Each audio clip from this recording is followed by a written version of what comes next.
এই দুষ্টু মেয়েটি প্রতারণা করে টাকা পয়সা নিয়ে পালিয়ে যাচ্ছিল, কিন্তু তখনই সে ফাঁদে পড়ে এই বুড়া লোকটিকে ভালোবেসে সারা জীবনের জন্য এই বুড়া লোকটির দাসী হয়ে যায়। আসলে এই দুষ্টু মেয়েটি রাস্তার উপর ভালোবাসার ফাঁদ পেতে রাখে এবং তার ফাঁদে এই কলেজ ছাত্রটি আটকা পড়ে যায়, যার কারণে সে এই মেয়েটিকে ভালোবেসে ফেলে। তখন এই দুষ্টু মেয়েটি কলেজ ছাত্রটির পকেট থেকে তার মানি ব্যাগটিকে বের করলে দেখতে পায় তার মানি ব্যাগে কোনো টাকা পয়সা নাই। এজন্য এই দুষ্টু মেয়েটি রেগে গিয়ে কলেজ ছাত্রটিকে তার ভালোবাসার ফাঁদ থেকে মুক্ত করে দেয়। এরপর এই দুষ্টু মেয়েটি দেখতে পায় তার ফাঁদে একটা বুড়া লোক আটকা পড়েছে। তখন এই দুষ্টু মেয়েটি দ্রুত করে বুড়া লোকটির কাছে গিয়ে তার মানি ব্যাগটিকে বের করলে দেখতে পায় সেখানে অনেক টাকা পয়সা রয়েছে।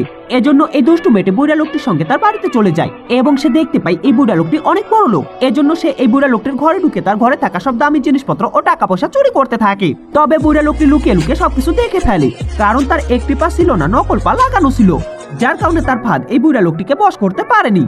এবং এই বুড়া লোকটি দ্রুত করে ফাঁদটিকে খুলে জানালার বাইরে রেখে দিয়ে লুকিয়ে থাকে। আর যখনই এই দুষ্টু মেয়েটি টাকা পয়সা নিয়ে পালিয়ে যাওয়ার চেষ্টা করে, তখনই সে ফাঁদে আটকা পড়ে যায় এবং সে এই বুড়া লোকটিকে ভালোবেসে ফেলে, যার কারণে এই বুড়া লোকটি তাকে সারা জীবনের জন্য দাসী বানিয়ে রেখে দেয়।